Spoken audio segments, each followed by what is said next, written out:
na. Eto na.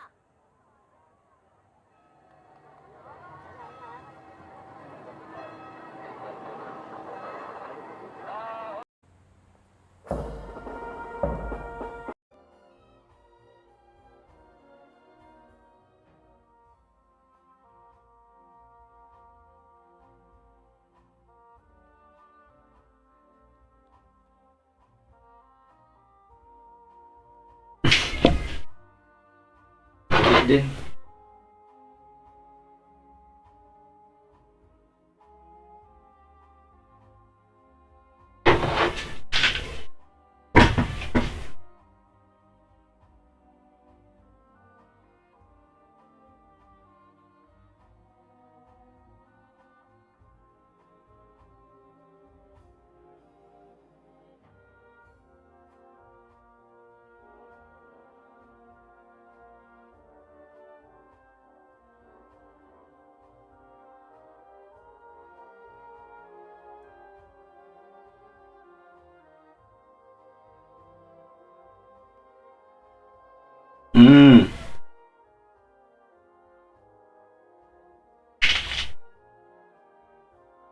Guray.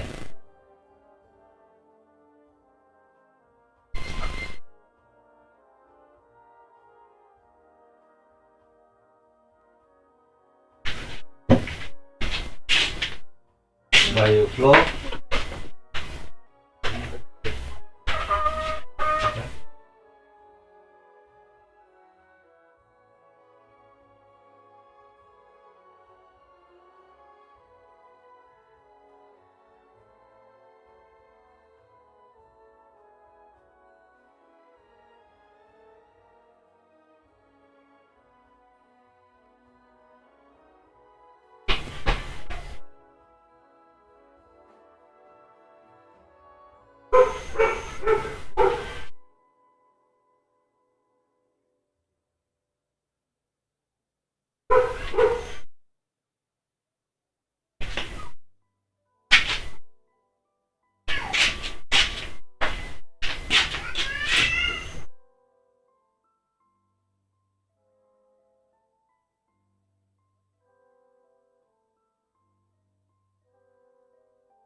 Paris?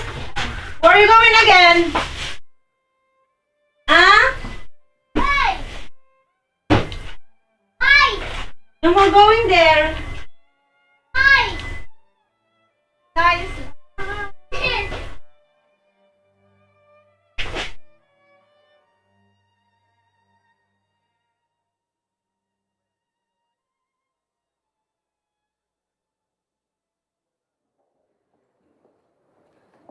Uju.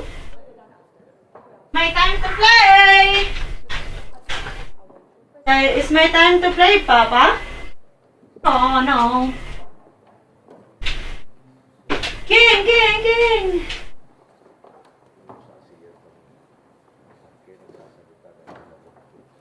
Oh. Thank you, Pogi. Pogi, thank you.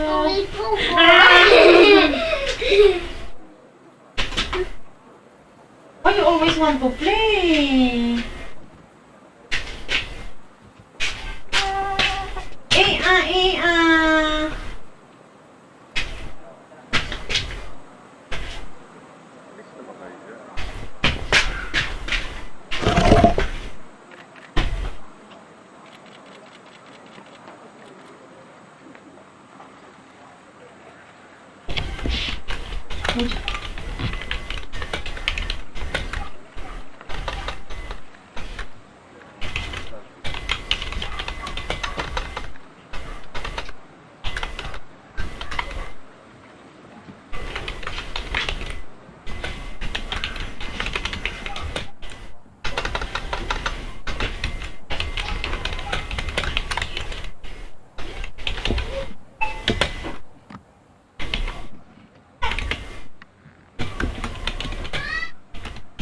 Oh!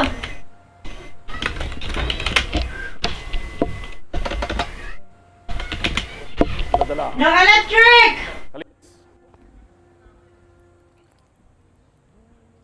Tanghal.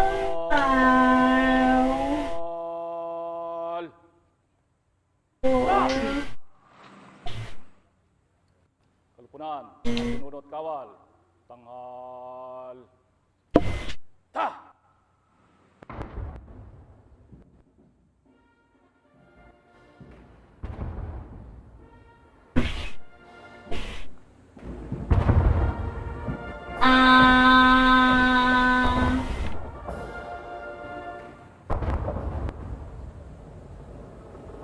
Pangulo ng bansang Pilipinas, kaming lahat ay nagtutulungan. Mamamayan at sa unang sambayanan, ika'y nagsisilbing gabay. Yun, Paris! Yun!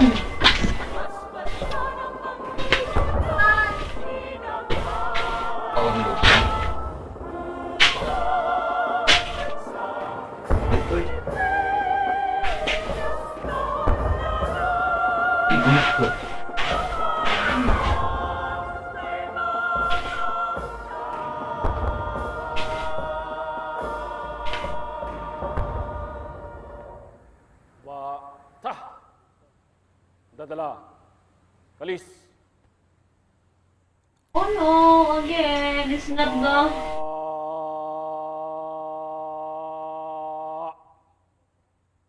Ta!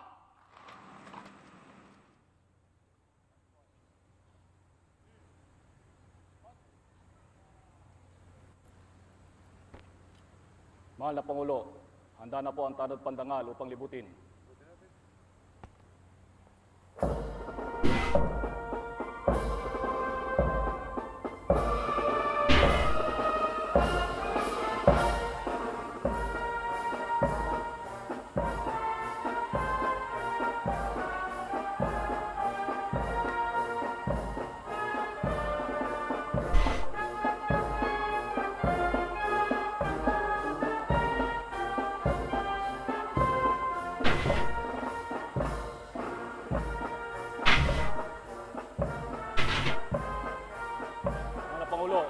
Tawad, bugay kamay. Ha! Kamay. Ha!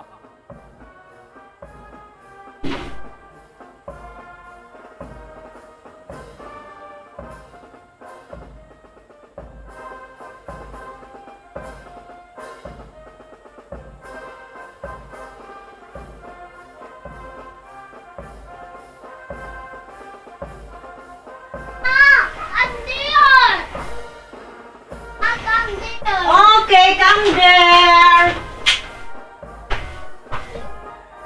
Awas.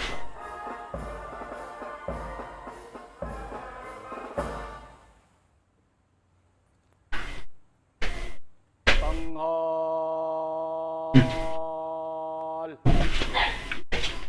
Ha! Ano yatun? Kalupunan, tanghal. Ha! Baba. Ha! Dadala. Kalis. Baba.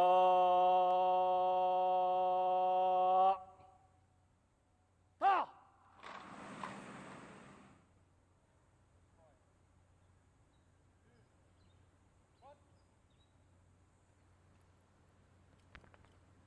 Mahal na Pangulo, tapos na po ang parangal.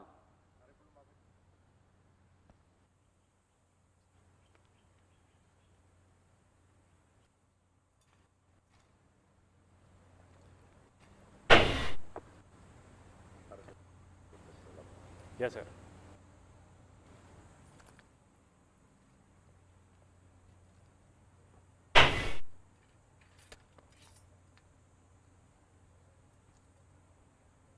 Mga kasama, pinapaabot ng ating mahal na Pangulo, kagalang-galang Benigno S. Aquino III, ang kanyang taus-pusong pasasalamat sa parangal na ginawad natin sa kanya ngayong umaga.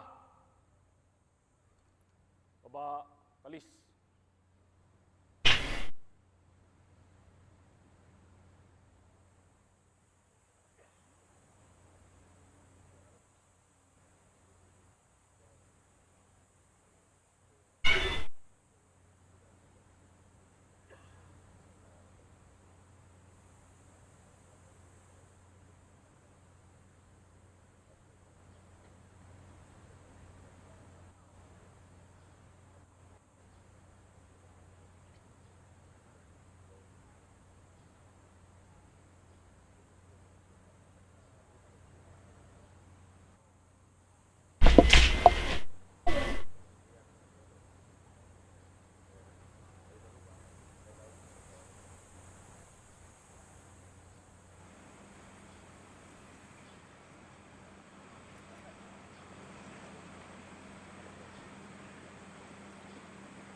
Ito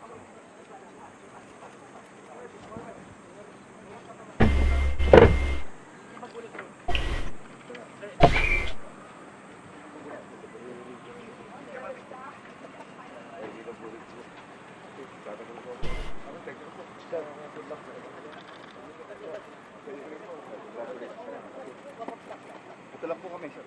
Tawag nyo lang po ako.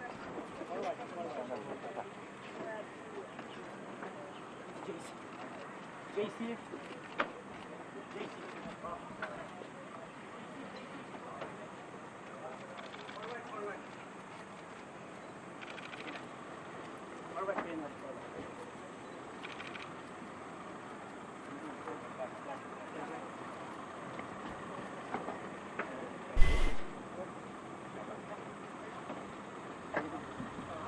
Huwag ka, sakit mo sa ambulansya.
Excellencies, ladies and gentlemen, President-elect Rodrigo Roa Duterte, accompanied by his children.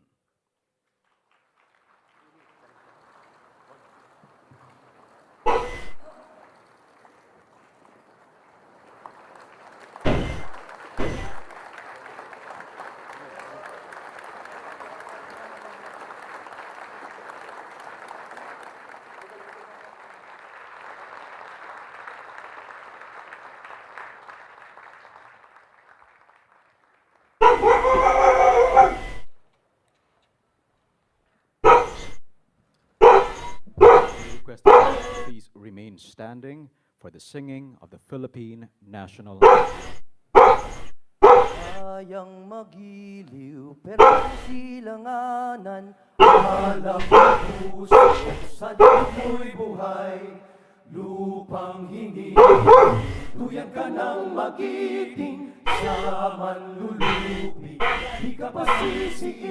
Sa dagat bundok, sa simoy at sa langit bumugay. Mo'y nilawang tula at awit sa paglayang minamahal. Ang kisap ng watawat mo'y tagumpay na nagniningning. Ang bituin at araw niya kailan pa may di magdidilim. Lupa ng araw ng luwal, hati pagsinta, buhay ay langit sa piling mo. Aming ligaya na pag may mga api, ang mamatay lang dahil sa'yo. Please remain standing for the ecumenical prayer.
kakanamin igbuyag no pigbohoy no kanami.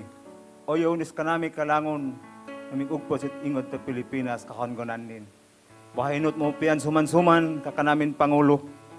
Woy dumoy no manama kakandin no pog kongon kahit ingod. So kay ko kagpapito to kay kon karasonan diot kandin.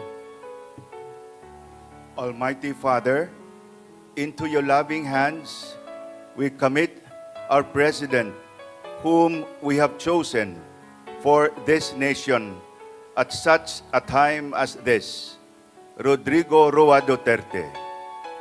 May you be pleased with him in all the things that you have set him to do. We ask this in the name of Jesus Christ, your Son, our Lord. Amen. The Father, the Son, and the Holy Spirit. Thank you. May we now request everyone to please be seated. At this point, may we call on stage Mr. Freddy Aguilar for a special musical number.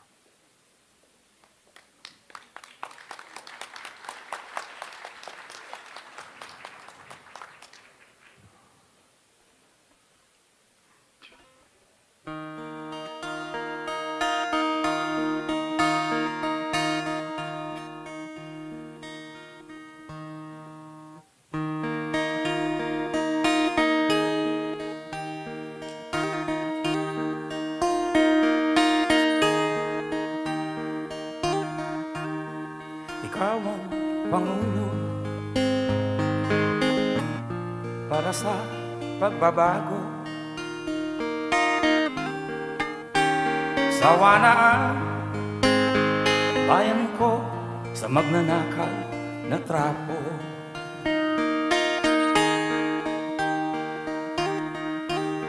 Madilim na kahapon, ikaw ang mag-aahon. Sa piling mo, di ko mawawala ang korupsyon.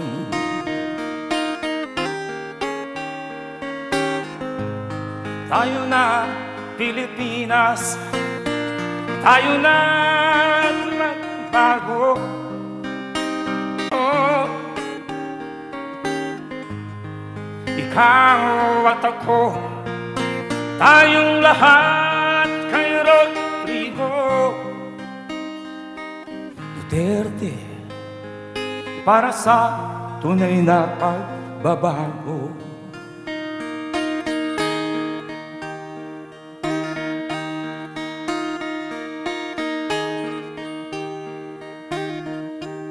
Masdan mo ang paligid,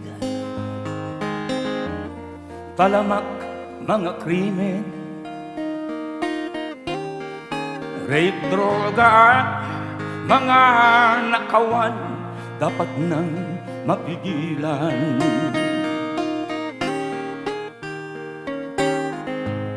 Tayo na Pilipinas, tayo na't magbago. Hawat kamay tayo para sa pag-asenso. Ikaw at ako, tayong lahat kay Rodrigo Duterte, para sa tunay na pagbabago.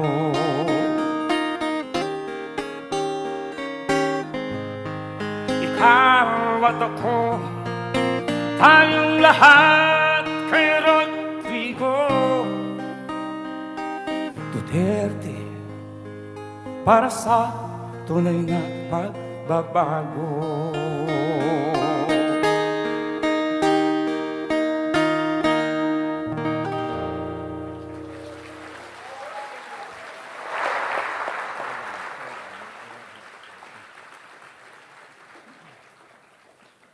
Thank you very much, Mr. Freddy Aguilar, for that musical number. At this point, may we kindly request on stage the Honorable Franklin M. Drilon, Senate President, to read Joint Resolution Number 1 of the Senate and the House of Representatives.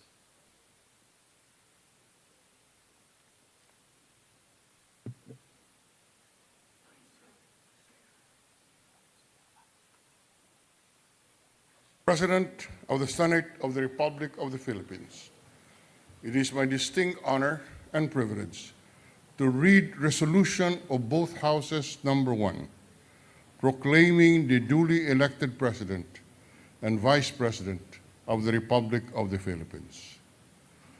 Now, therefore, be it resolved by the Senate and the House of Representatives of the Philippines in joint public session assembled to approve the report of the Joint Committee on the canvass of the votes of the candidates for the offices of the President and Vice President.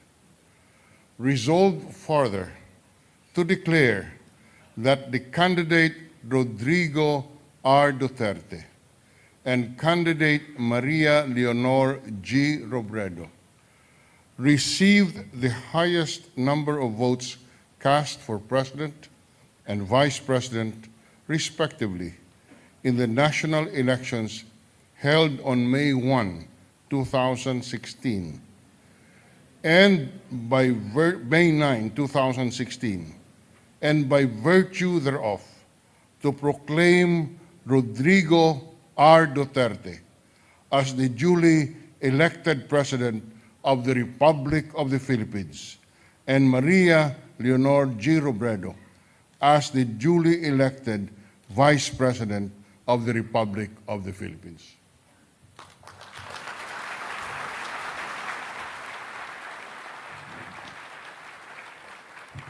Thank you very much, the Honorable Franklin M. Drilon, Senate President.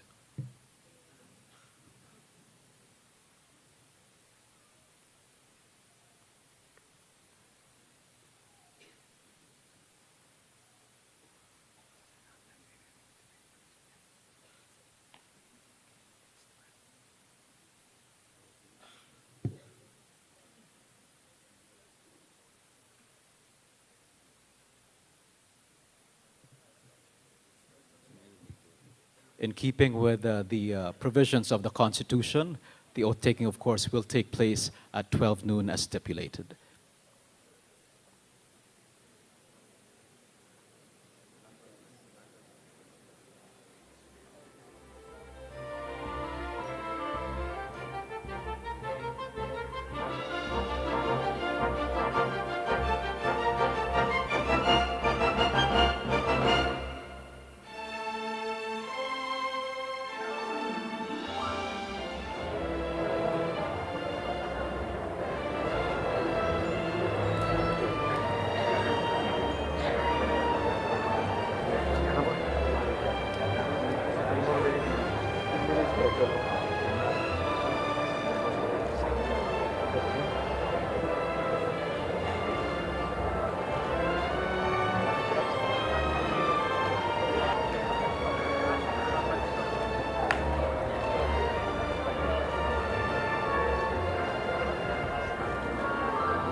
Charles, bitawan ako dito, hindi.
Excellencies, ladies and gentlemen, we will resume the program in 5 minutes.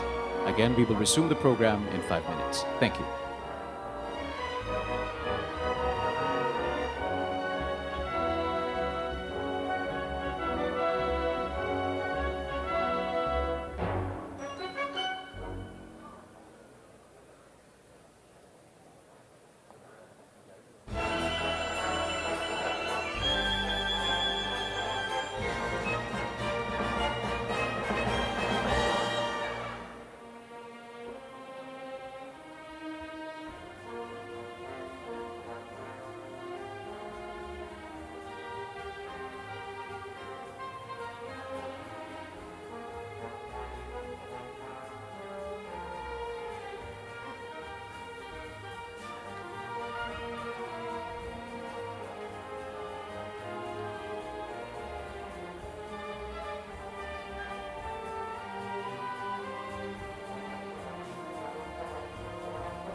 At this point, Excellencies, ladies and gentlemen, may we kindly request everyone to take his or her respective seats as we are about to resume the program. Thank you. May we kindly request everyone to please take his or her respective seats as we are about to resume the program. Thank you.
Excellencies, ladies and gentlemen, at this point, may we please request on stage Mr. Paulo Duterte.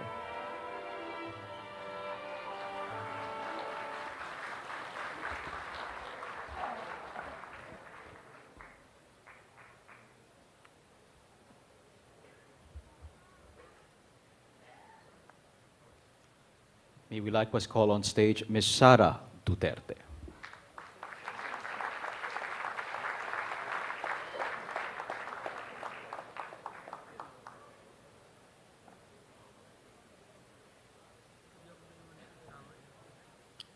May we likewise request on stage Mr. Sebastian Duterte.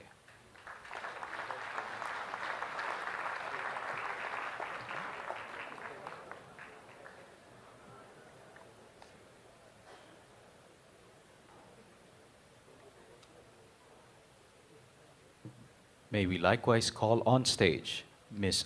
Veronica Duterte.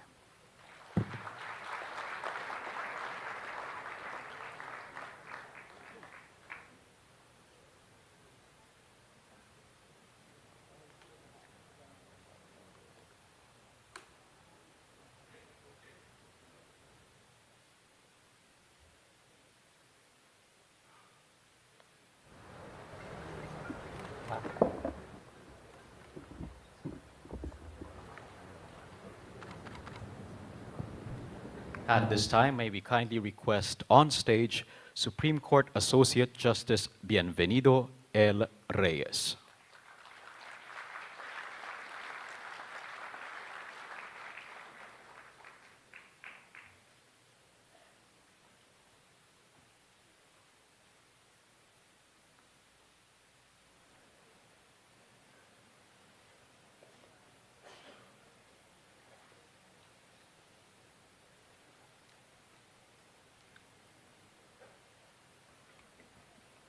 At this point, may we kindly request on stage President-elect Rodrigo Roa Duterte for the administration of the oath of office.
Okay, it's 12. Yes. May you please raise your right hand for your oath of office and repeat after me. I, Please state your name. Rodrigo Roa Duterte, Do solemnly swear do solemnly swear that I will faithfully that I will faithfully and conscientiously and conscientiously fulfill fulfill my duties my duties as President as of the President Philippines, of the Philippines, preserve preserve and defend its and Constitution, defend the Constitution, execute execute its laws, the laws, do justice to every man, do justice to every man, and consecrate myself and consecrate myself to the service of the nation. to the service of the nation. So help me God. So help me God.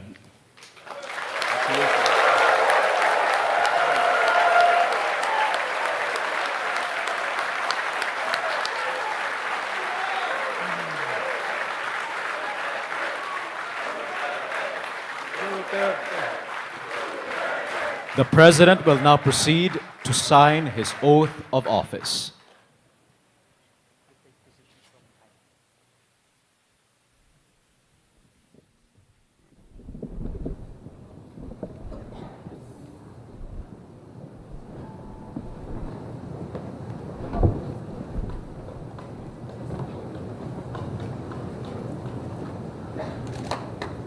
The President has just signed his oath of office.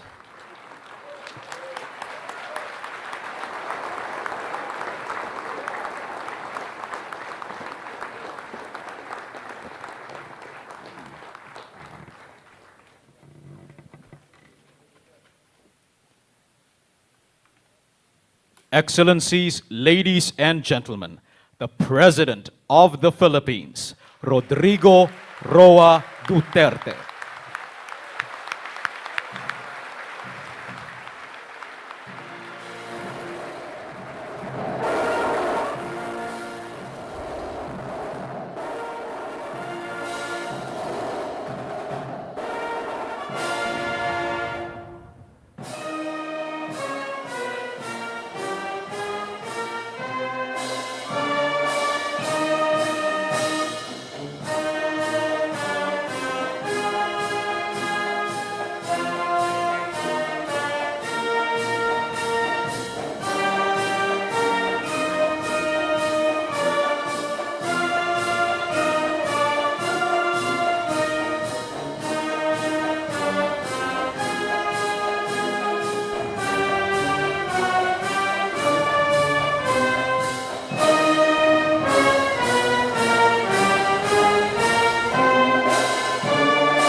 Please be seated.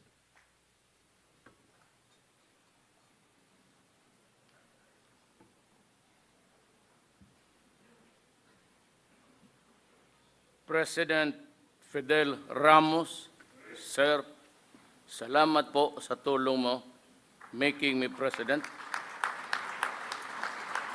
President Joseph Ejercito Estrada, Senate President Franklin Drilon and the members of the Senate, Speaker Feliciano Belmonte and the members of the House of Representatives, Chief Justice Maria Lourdes Sereno and Associate Justices of the Supreme Court, His Excellency Giuseppe Pinto and the members of the Diplomatic Corps, incoming members of the Cabinet, fellow workers in government, my fellow countrymen.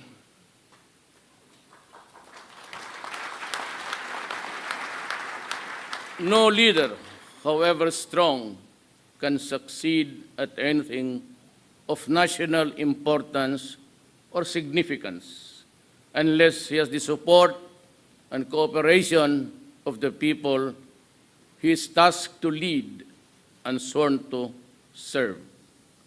It is the people from whom democratic governments draw strength, and this administration is no exception. That is why we have to listen to the murmurings of the people, fear their pulse, supply their needs, and fortify their faith and trust in us whom they elected to public office.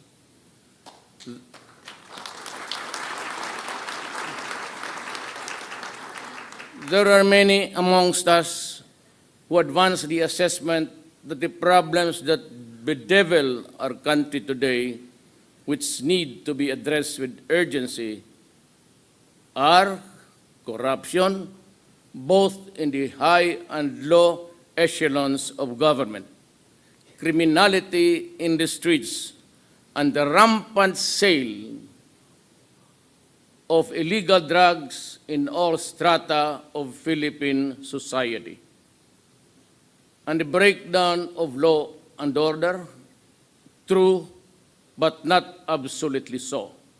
For I say these ills are mere symptoms of a virulent social disease that creeps and cuts into the moral fiber of Philippine society. I sense a problem deeper and more serious than any of those mentioned or all of them put together. But of course, it is not to say that we will ignore them, because they have to be stopped by all means that the law allows. Erosion of faith and trust in government, that is the real problem that confronts us. Resulting therefrom, I see the erosion of the people's trust in our country's leaders, the erosion of faith in our judicial system, the erosion of confidence in the capacity of our public servants to make the people's lives better, safer, and healthier.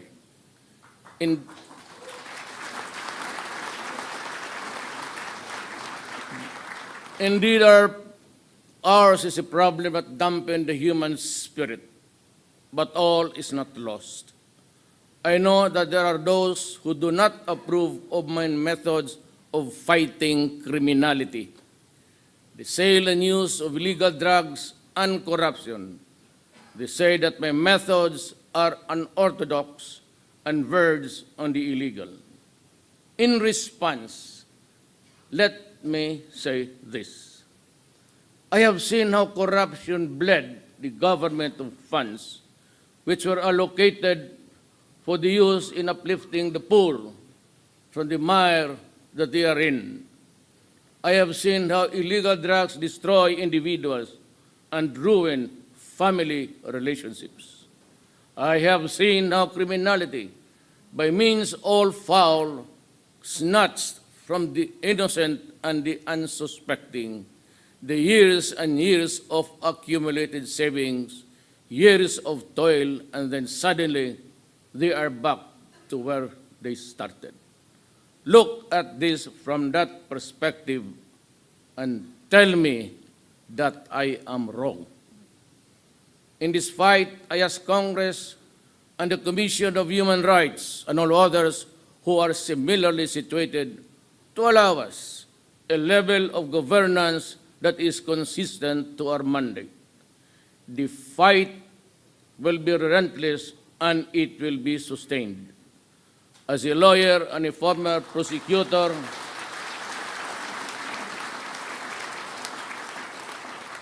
I know the limits of the power and authority of the President. I know what is legal and what is not. My adherence to due process and the rule of law is uncompromising.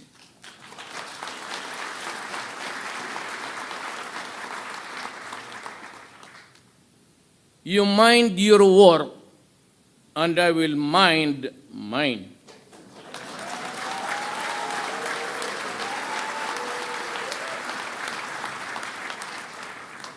Malasakit, tunay na pagbabago, tinud-anay ang kausaban.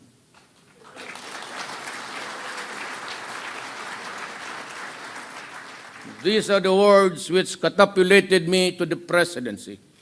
The slogans were conceptualized not for the sole purpose of securing the votes of the electorate. Tinud-anay ang kabaguhan, mao kani ang tumong sa atong gobyerno.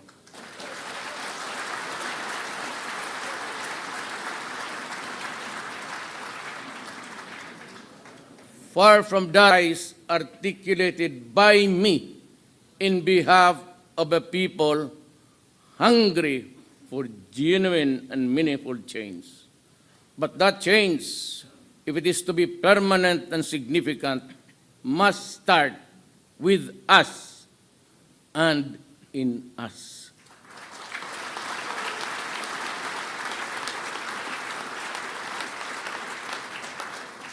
To borrow the language of F. Chinel Jose, we have become our own worst enemies, and we must have the courage and the will to change ourselves. Love of country, subordination of personal interests to the common good, concern and care for the helpless and the impoverished. These are among the lost and faded values that we seek to recover and revitalize as we commence our journey towards a better Philippines.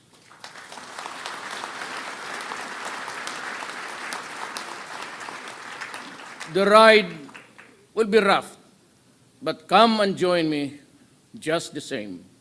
Together, shoulder to shoulder, let us take the first wobbly steps in this quest. There are two quotations from revered figures that shall serve as the foundation upon which this administration shall be built. The test of government is not whether we add more to the abundance of those who have much. It is whether we provide for those who have little, says Roosevelt. And from Lincoln, I draw this inspiration.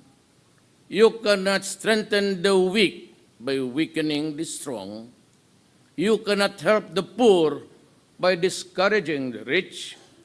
You cannot help the wage earner by pulling down the wage payer. You cannot further brotherhood by inciting class hatred among men.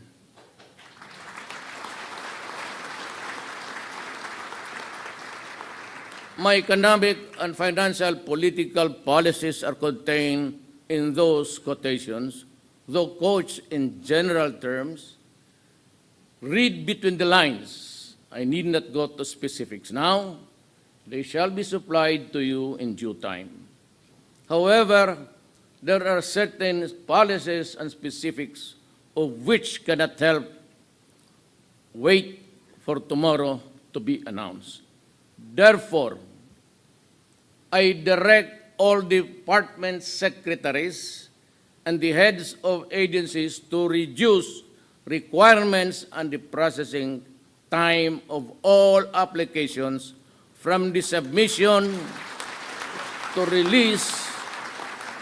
I order all department secretaries and heads of agencies to remove redundant requirements, and compliance with one department or agency shall be accepted as sufficient for all. I order all department secretaries and heads of agencies to refrain from changing and bending the rules of government contracts, transactions, and projects already approved and awaiting implementation. Changing the rules when the game is ongoing is wrong. I abhor secrecy and instead advocate transparency in all government contracts, projects, and business transactions, from submission of proposals to negotiation to perfection and finally to consummation. Do them, and we will work together.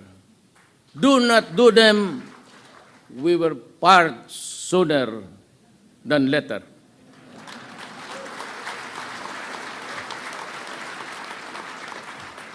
On the international front and community of nations, let me reiterate that the Republic of the Philippines will honor treaties and international obligations.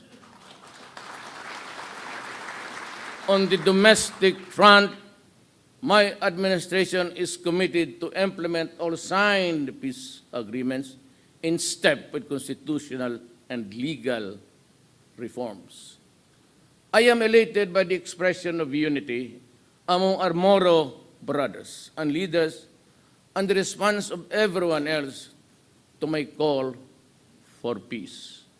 I look forward to the participation of all other stakeholders, particularly our indigenous peoples, to ensure inclusivity in the peace process.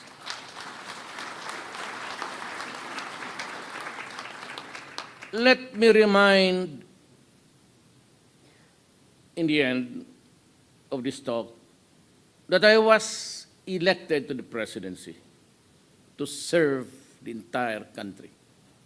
I was not elected to serve the interest of any person or any group or any one class. I serve everyone and not only one.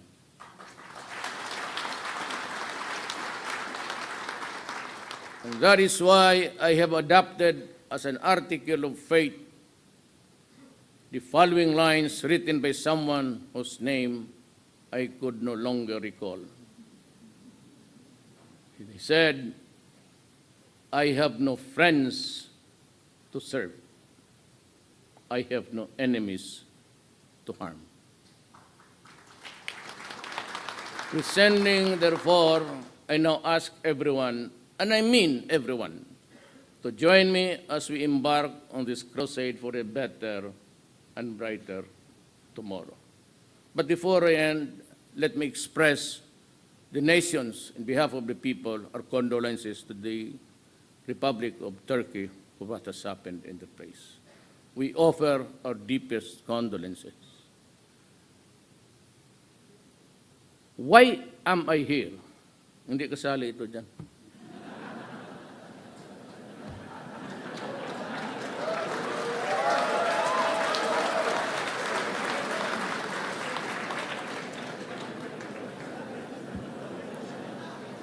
The past tense was, I am here because I love my country and I love the people of the Philippines. I am here, why? Because I am ready to start my work for the nation. Thank you and good afternoon.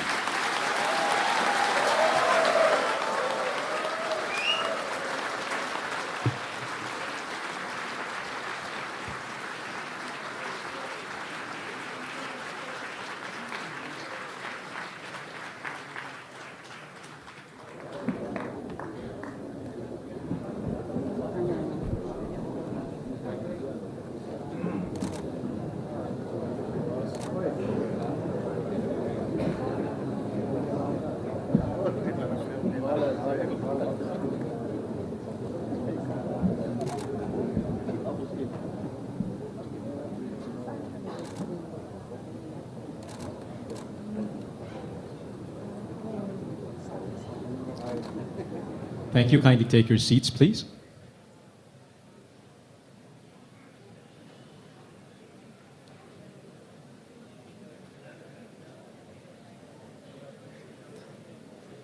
At this juncture, may we kindly request the Cabinet Secretaries designate to please rise for the administration of the oaths of office.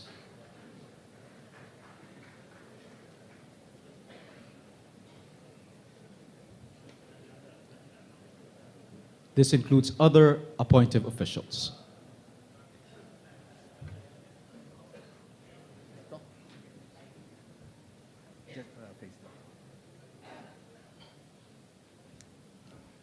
To the honorable members of the Cabinet, this is your pledge of oath.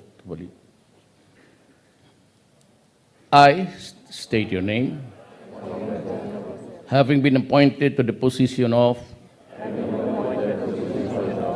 solemnly swear that I will well and faithfully discharge to the best of my ability the duties of my present position and all others that I may hereafter hold under the Republic of the Philippines.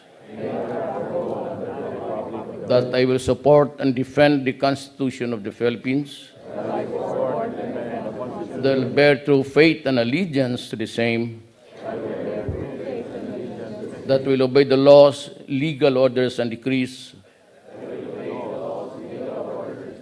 promulgated by the duly constituted authorities of the Republic of the Philippines. And that I impose this obligation upon myself voluntarily. Without mental reservation or purpose of evasion. So help me God. Congratulations, ladies and gentlemen.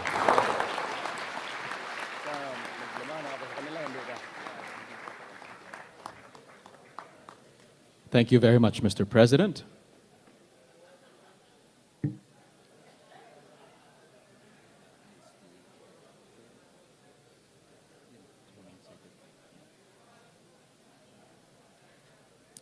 At this point, Excellencies, ladies and gentlemen, may we request you to please remain seated as the President leaves Rizal Hall.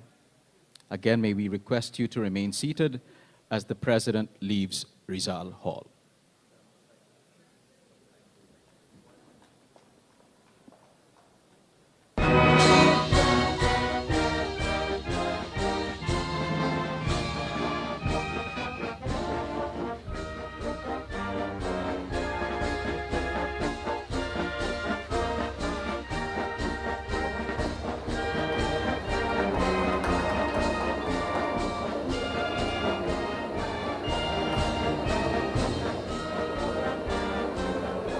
Everyone is requested to remain in the Rizal Hall, please.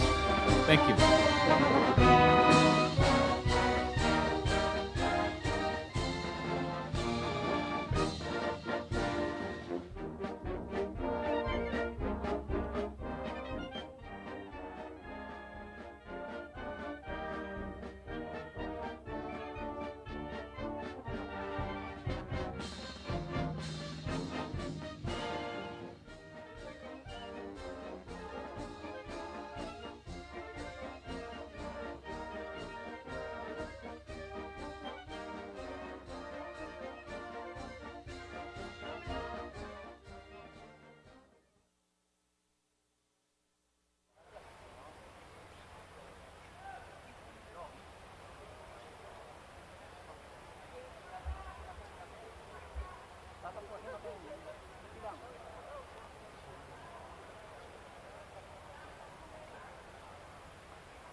Kalis. Tanghal.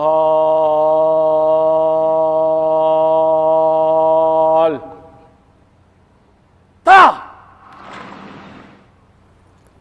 Kalupunan, mga pinuno at kawal. Tanghal. Ta!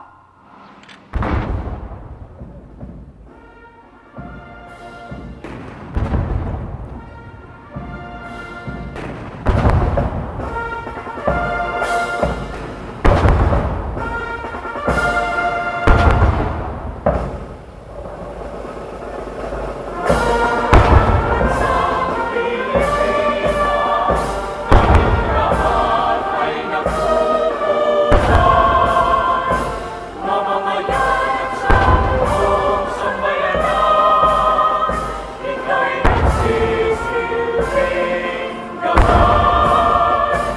Ang hiling namin kay Bathala, basbasan ang Pangulo naming pinagpala, upang bansang Pilipinas kaunlaran, kabayaman ay makamtan.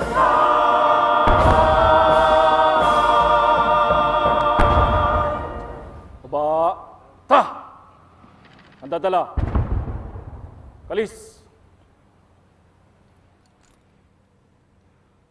Baba.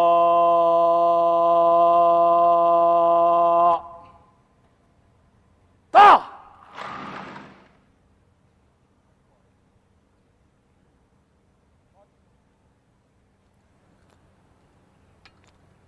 Mahal na Pangulo, handa na po ang tanod.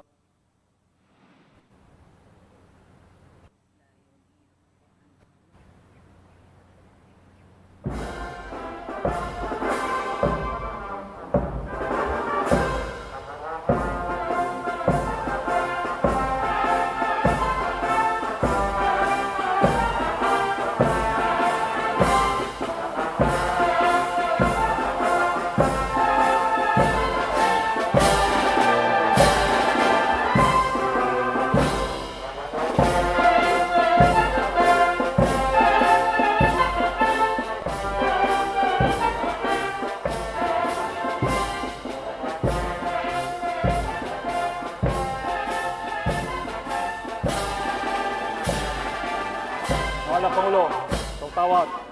Huwag kamay. Ha! Ba kamay. Ha!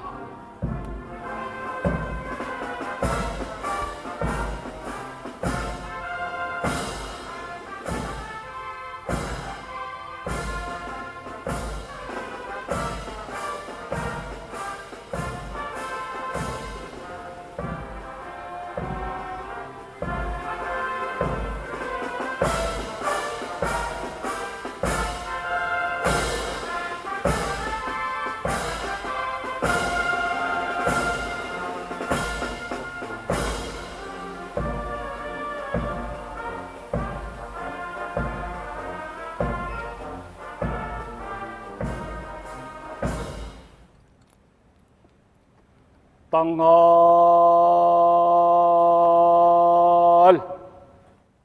Ta! Kalupunan, tanghal. Ta! Baba, ta! Ang dadala. Kalis. Baba.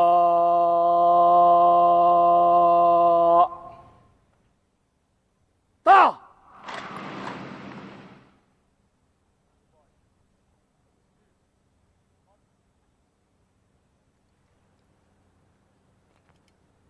Mahal na Pangulo, tapos na po ang parangal.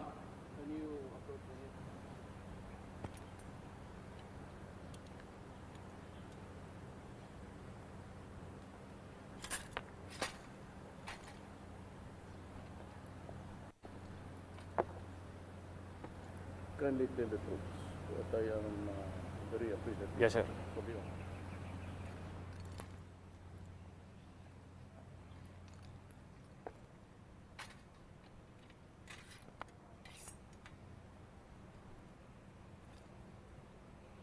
Mga kasama, pinapaabot ng ating mahal na Pangulo, kagalang-galang Rodrigo Roa Duterte, ang kanyang taus-pusong pasasalamat sa parangal na ginawad natin sa kanya ngayong hapon. Baba, kalis.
Mr. President, I have the honor to present the Papal Nuncio and the Dean of the Diplomatic Corps.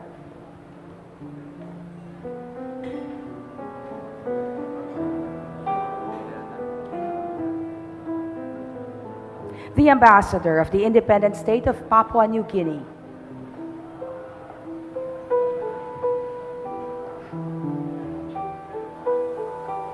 The Ambassador of Brunei Darussalam.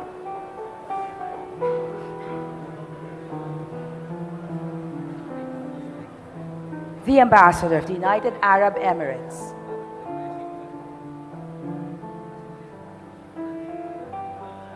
The Ambassador of the State of Kuwait.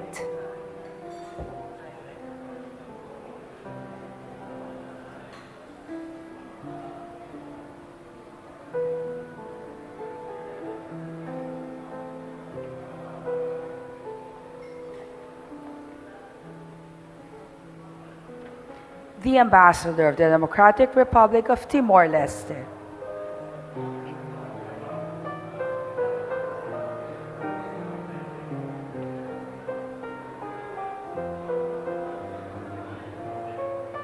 The Ambassador of the People's Republic of Bangladesh.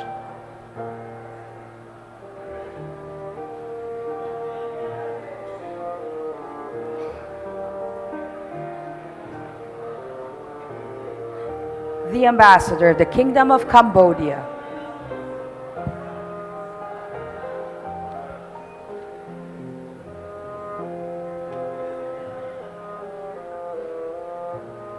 The Ambassador of the Republic of Italy.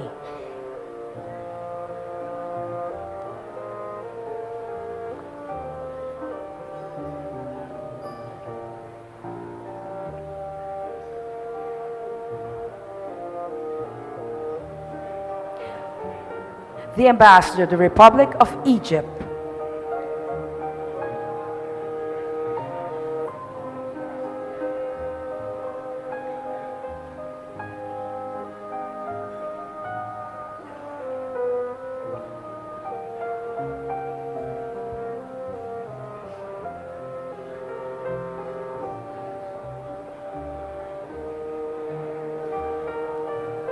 The Ambassador of the United Kingdom, Great Britain, and Northern Ireland.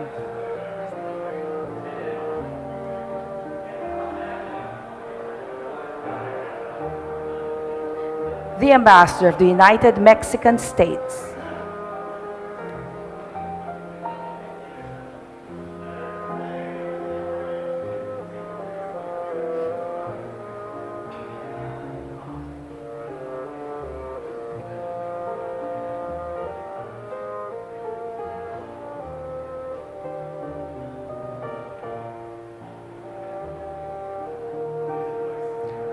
The Ambassador of the Republic of Austria.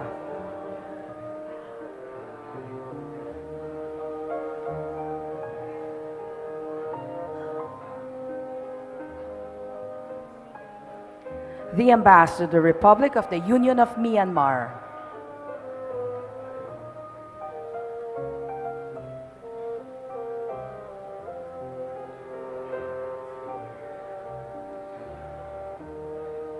The Ambassador of the Socialist Republic of Vietnam.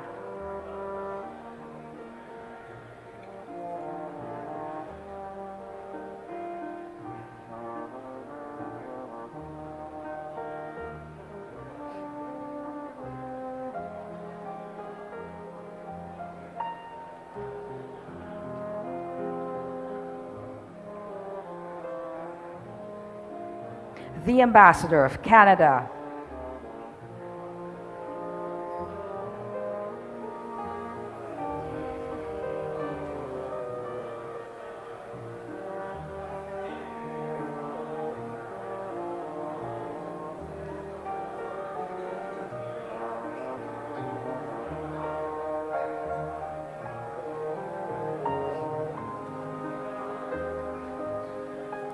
The Ambassador of the United States of America.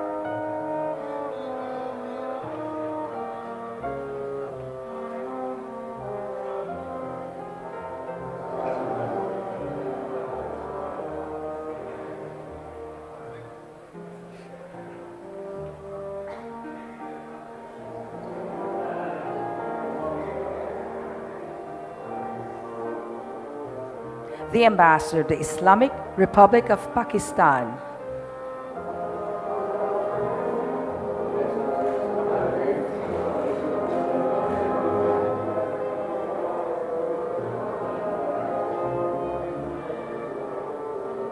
The Ambassador of the Republic of India.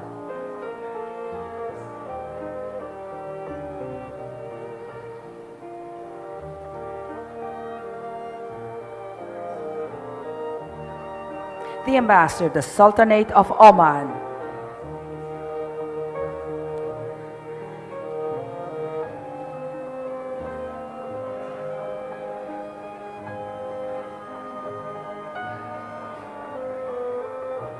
The Ambassador of the Republic of Turkey.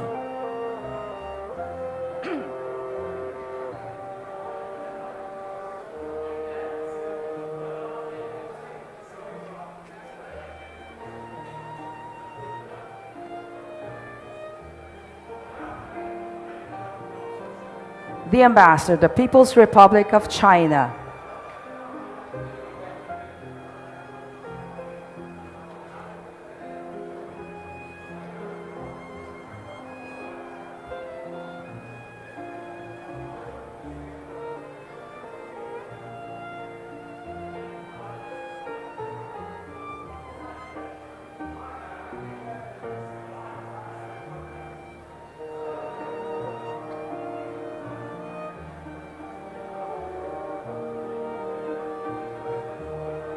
The Ambassador of the Republic of Indonesia.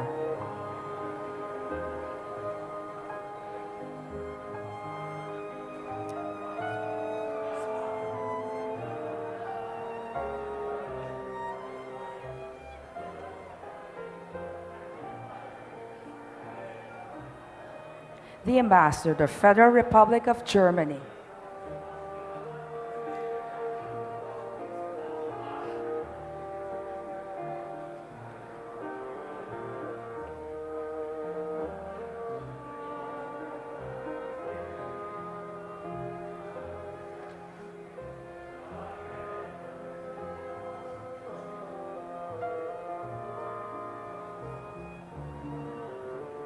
The Ambassador of the Kingdom of Spain.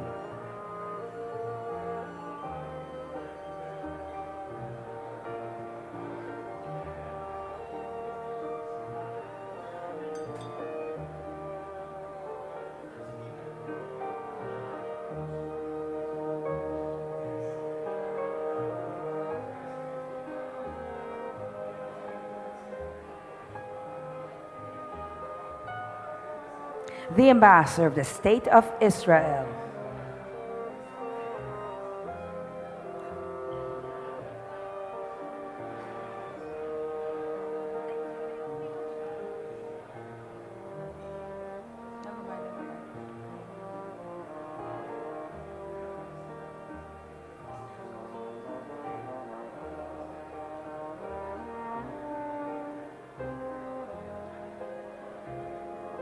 The Ambassador of Japan.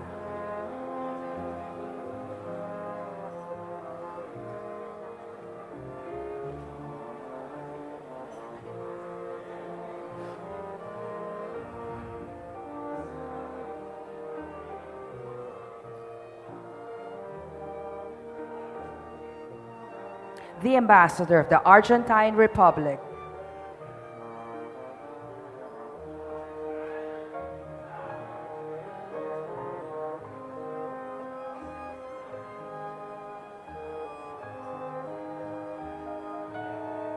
The Ambassador of the Republic of Panama.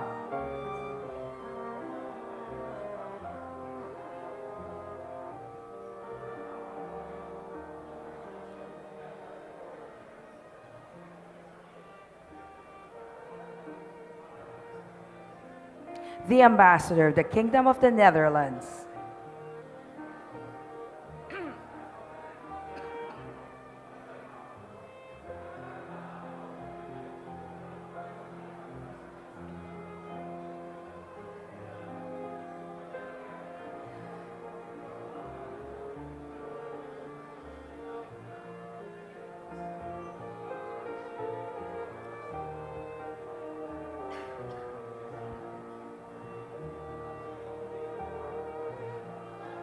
the Ambassador of the Republic of South Africa,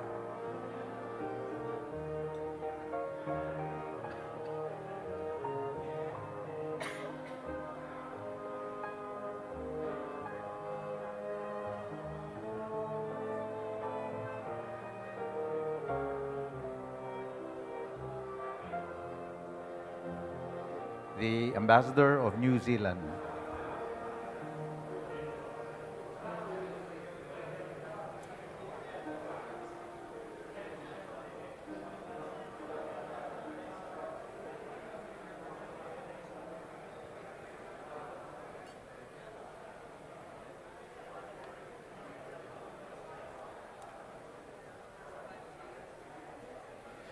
the Ambassador of the Lao People's Democratic Republic,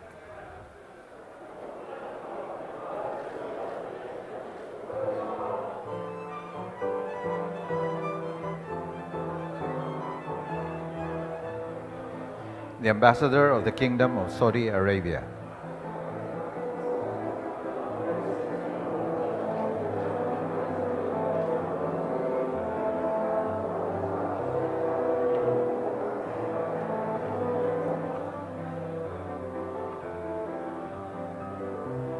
the Ambassador of the Kingdom of Thailand,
the Ambassador of the Islamic Republic of Iran,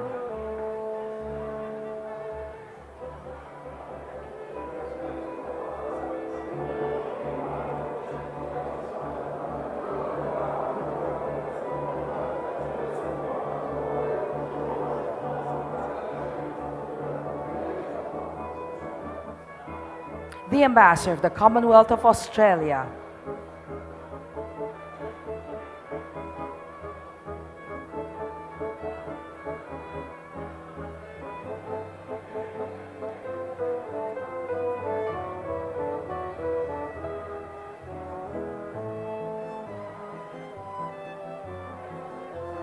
the Ambassador of the Federative Republic of Brazil,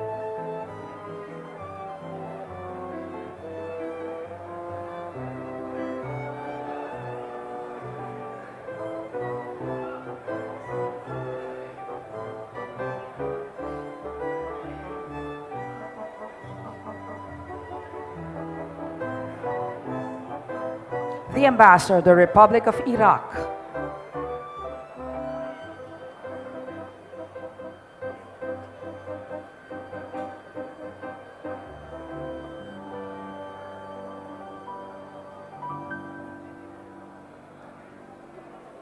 the Ambassador of the Bolivarian Republic of Venezuela,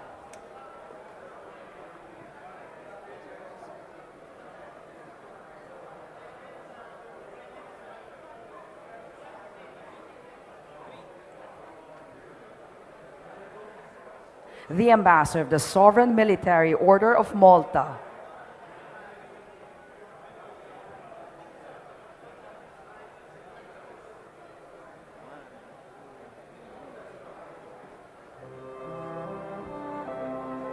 the Chargé d'Affaires of the Embassy of Libya in the Philippines,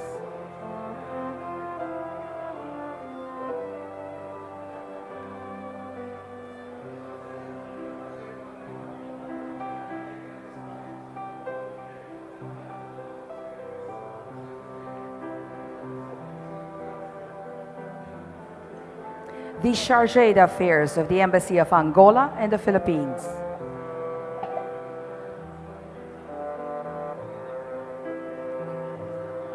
the Chargé d'Affaires of the Embassy of Palau,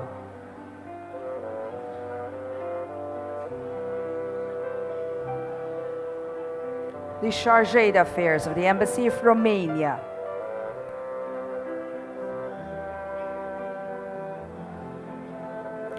the Chargé d'Affaires of the Embassy of Malaysia,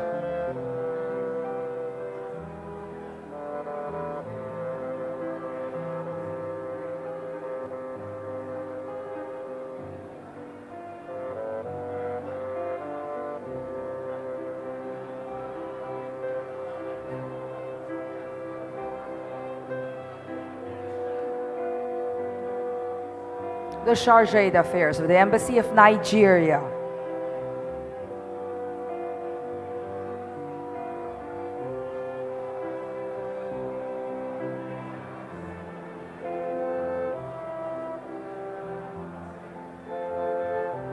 the Chargé d'Affaires of the Embassy of Chile,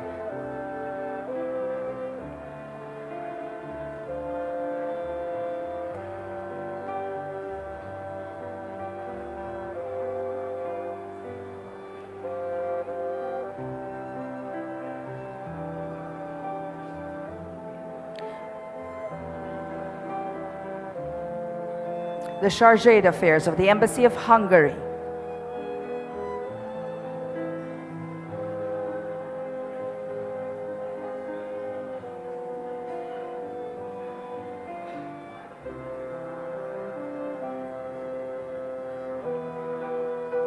the Chargé d'Affaires of the Embassy of Belgium,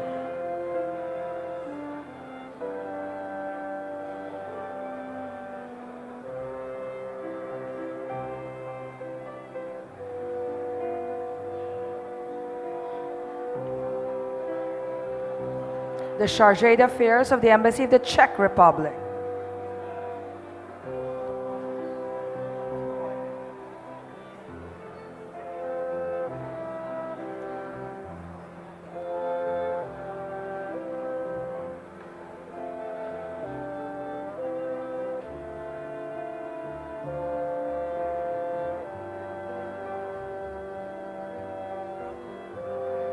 the Chargé d'Affaires of the Embassy of Denmark,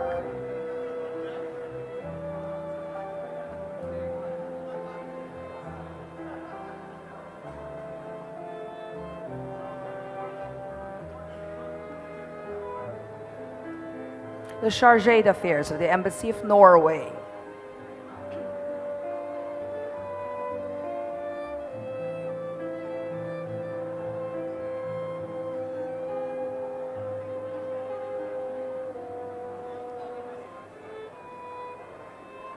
the Chargé d'Affaires of the Embassy of Greece,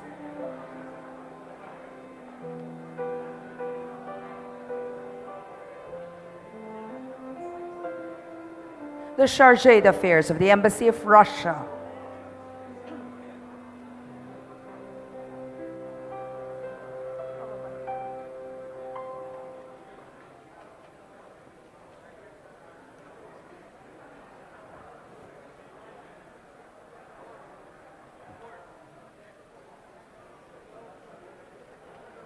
the Chargé d'Affaires of the Embassy of Switzerland,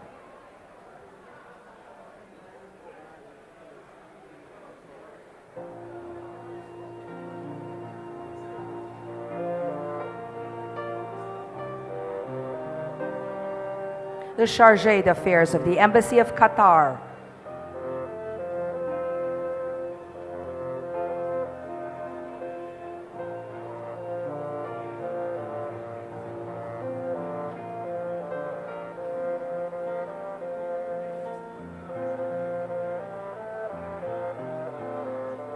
the Chargé d'Affaires of the Embassy of the European Union in the Philippines.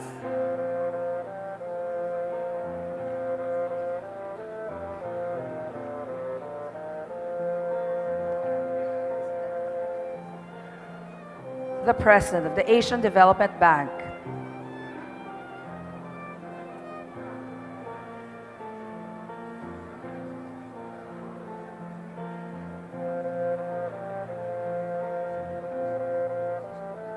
And Mr. President, the Resident Coordinator of the United Nations in the Philippines.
Excellencies, ladies and gentlemen, His Excellency, the President of the Philippines.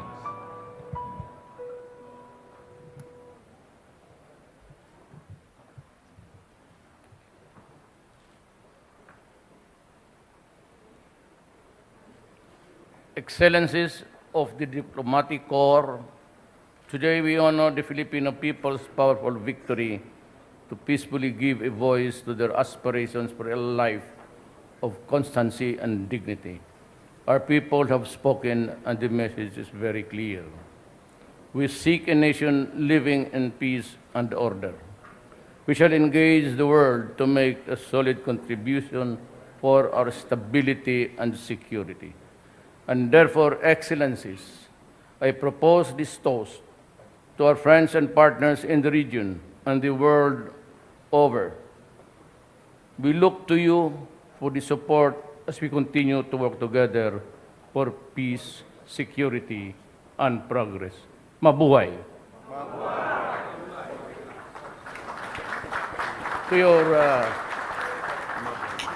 To your success, to the success of your nation. Thank you.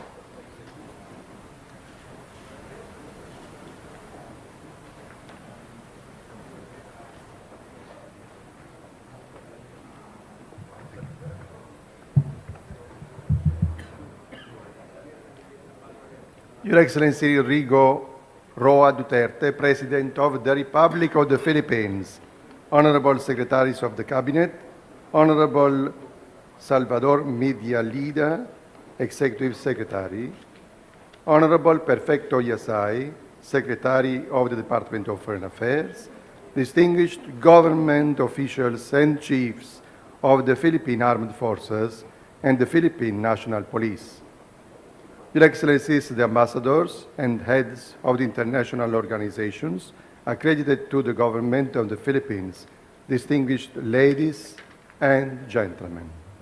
Mr. President, on behalf of the heads of the diplomatic missions accredited to the Philippine government, I have the great honor to express warmest congratulations to Your Excellency with best wishes for the success of the accomplishment of your high office as President of the Republic of the Philippines. The first word of a book is always the most important. It satisfies the curiosity of imagining its content and invites to read it. But some books have empty pages and await words to be written and to be read with the unfolding of the events. The initial page of the first chapter of this book, Mr. President, is dated June 30, 2016, and bears your name. But it also bears the name of every Filipino within the country and abroad who are bound by ties of affection and gratitude to this nation, its geography, history, and tradition. Starting today, all the women, men of this country are called to write on the blank pages of this book to engrave their aspirations and dreams, their convictions and ideals. This book, Mr. President, contains the names of your fellow citizens to whom you, in the name of the Constitution, have pledged to build a just and a humane society and promote the common good. We are grateful to you, Mr. President, for your kind invitation to this historic encounter that offers to the diplomatic family in Manila the possibility to greet you personally in order to strengthen the bonds of friendship and collaboration between the Philippines and the government of the countries and international organizations here represented. I would like to invite you now, dear colleagues in Diplomatic Corps and distinguished guests, to raise your glasses to the well-being of His Excellency President Rodrigo Roa Duterte and to the prosperity and progress of the Filipino people. God bless the Philippines. Mabuhay.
صورنا سعد سفير رجاء.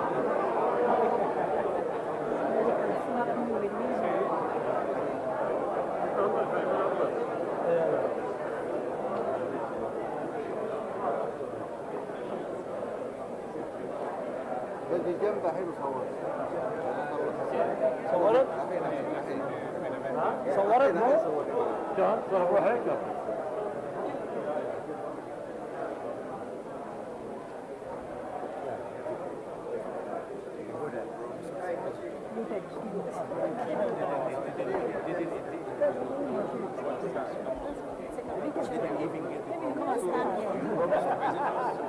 At least 2 visitors. Just 1 week.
يلا تعال هنا من هنا. يلا يا محمود قدام الصورة.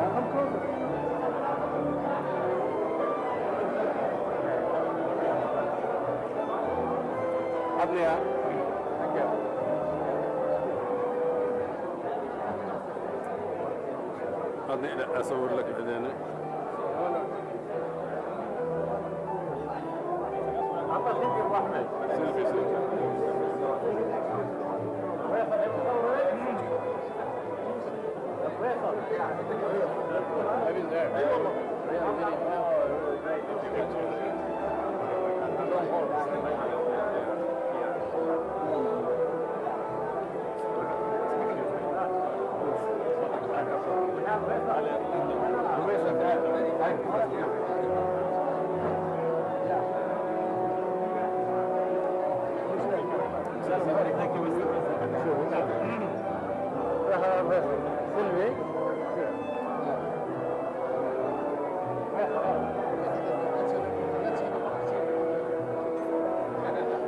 شوي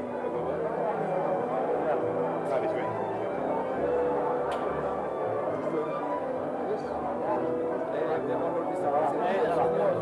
I'm honored.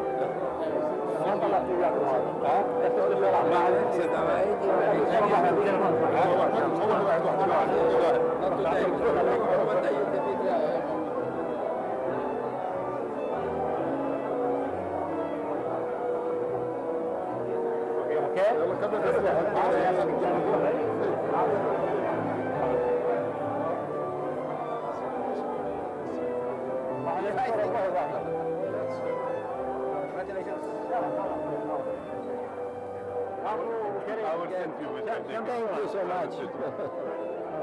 I'll try. I'm sorry. صورتني ها؟ صورتني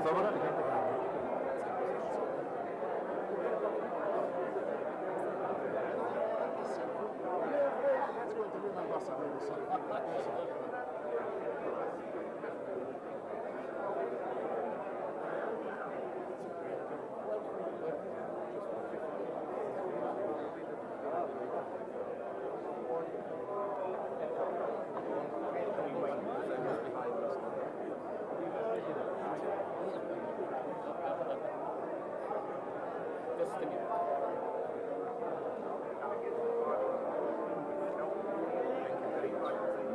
Thank you, Your Excellency. We have taken much of your time.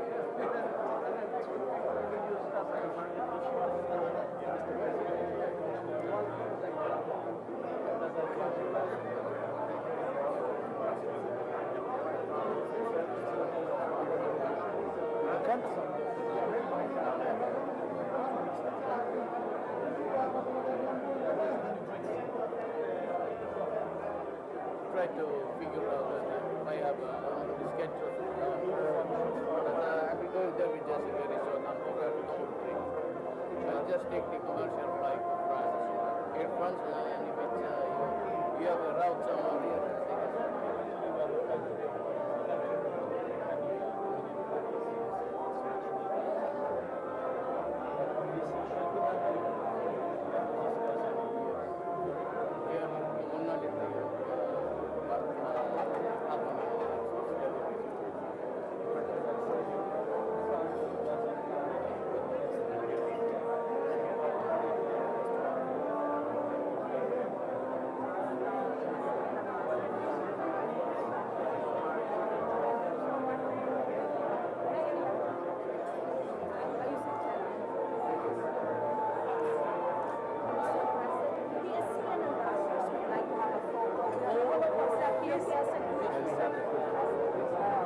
Yes, sir, of course.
Maybe we have an EU photo, all If you can get all your EU together, I'll put them. Thank you. Mr. President, Korea, Japan, and China would like to have a photo. You should get one. And then the blue now, after the EU, EU and then blue now.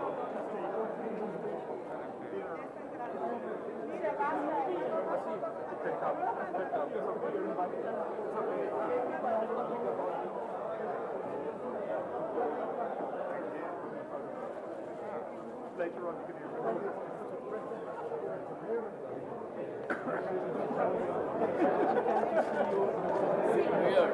So we have the ambassadors of the European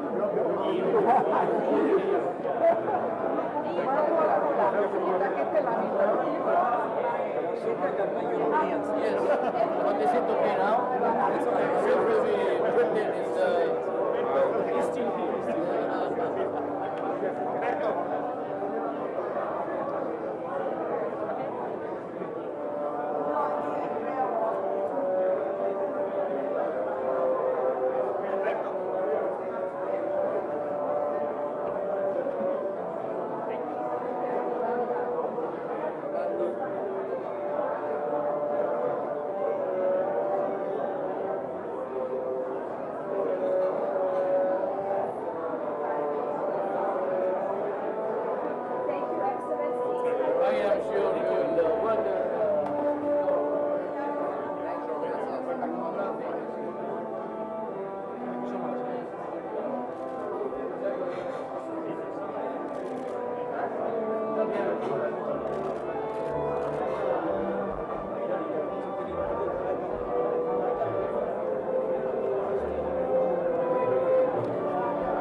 Congratulations are taking. Salamat. Congratulations. Parang ako sa Pangulo na. Yes, sir. Okay.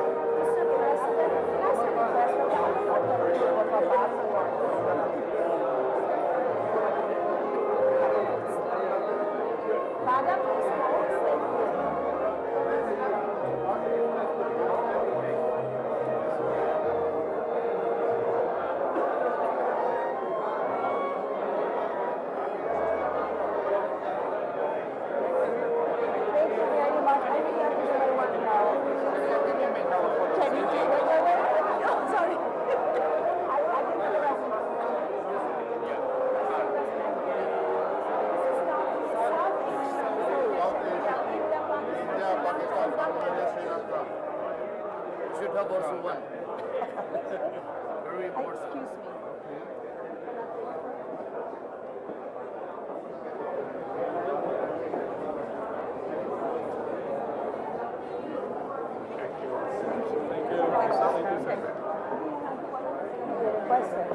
Okay.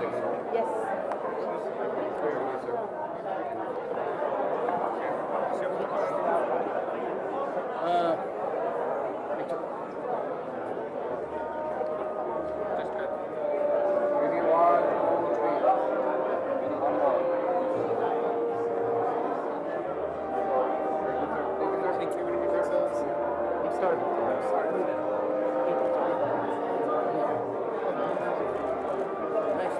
Thank you for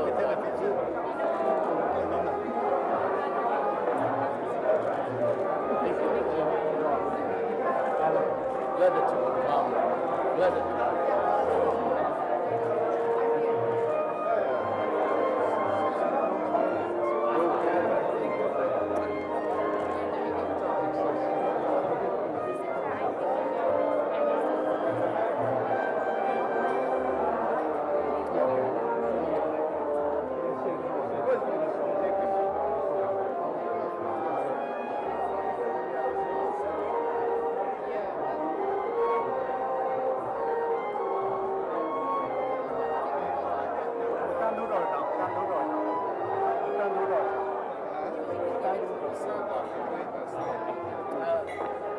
Kayo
Live tayo, sir.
Ito na.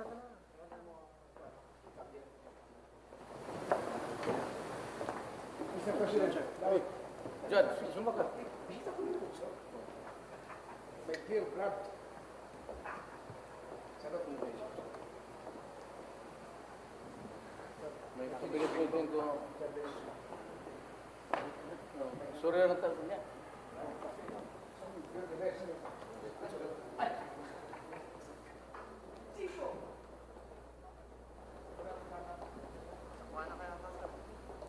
Ninyo, salamat.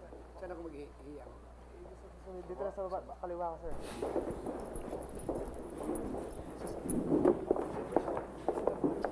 Bobo na.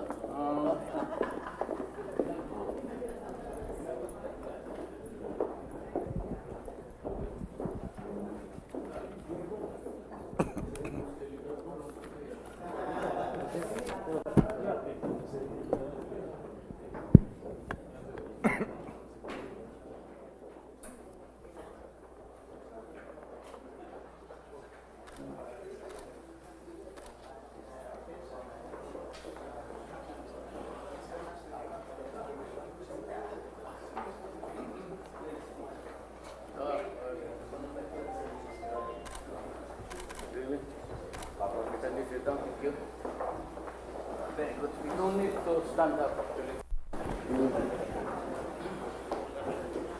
I'd like to begin para kalimutan.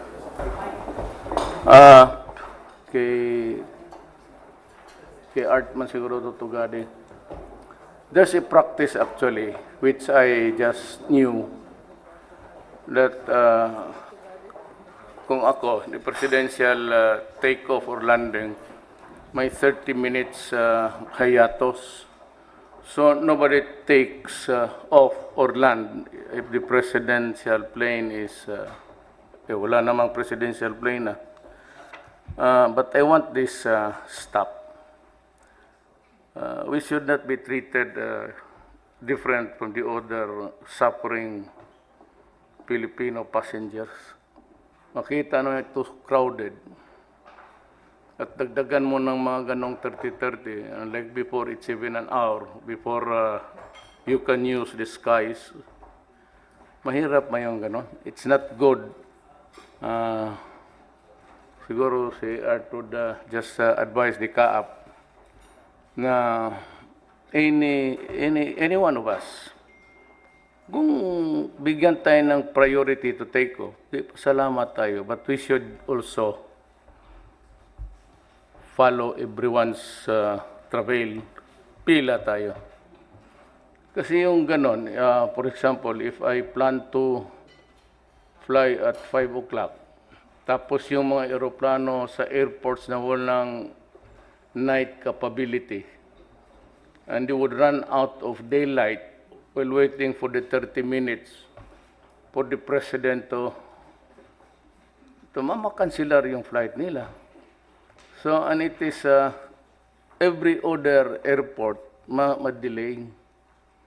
And that would, you know, pagkatapos niyan, another crowded skies. Ako naman, not because of anything, pero ayaw ko magpa-importante na gano'n. We should treat ourselves just like any other Filipino traveling.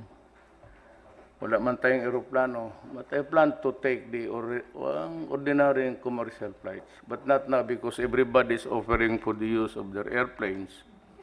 Kala siguro nila, bibili ako. Kasi sabi ko yung lahat ng planes, I'm turning it over to the military. Pati yung mga assets ng yung Pangulo. Gawin na natin ospital yan or put it to good use rather than allow it. Ayun lang. Ang second is I forgot. Mayroon ako kasing sabihin sa... Anyway, ano ba ang... I'd like Bong to... What are the urgent matters to be taken up? May agenda ka ba? It's about the disaster preparedness. Si Halad. You know, before you begin to talk, alam mo sir, ganito yan General. Kasi I was born in Leyte. So day 2, sinabi ko kay Bong, because the communications were cut, sabi ko kay Bong, gamitin mo ang army. Mayroon talaga yan silang a way of communicating. Pasa-pasa lang relay. But nung nalaman ko na, there were about, nung nag-usap kami ng sundalo, sabi ko, kumusta? Andyan, sabi niya, sir, bagsak yung Leyte. Tapos, sinabi ko, anong klaseng bagsak? Sabi niya, sir, tumba lahat. Hindi ko naintindihan, sabi ko, tumba ang lahat bahay. Sir, pati kahoy. Ilan ang patay? Sabi niya, sir, mukhang mga aabot ito ng 10,000 estimate namin. Hindi ako makapaniwala. So that following, that evening, I mobilized the 911 of Davao City. Nag-assemble ako ng 10 doctors and nurses. And pinuno ko ng antibiotics, tetanus, all of the things that would be needed really of a victim in a calamity. They traveled. So but at yung sa Tacloban Bay, wala akong nakita isang rubber boat ng Navy. So sabi ko sana, by this time mayroon na yan. At least the fast craft, mga frigate ng, if there is one, nandiyan na yung tanker. Alam mo bakit? What really surprised me? Bewildered me.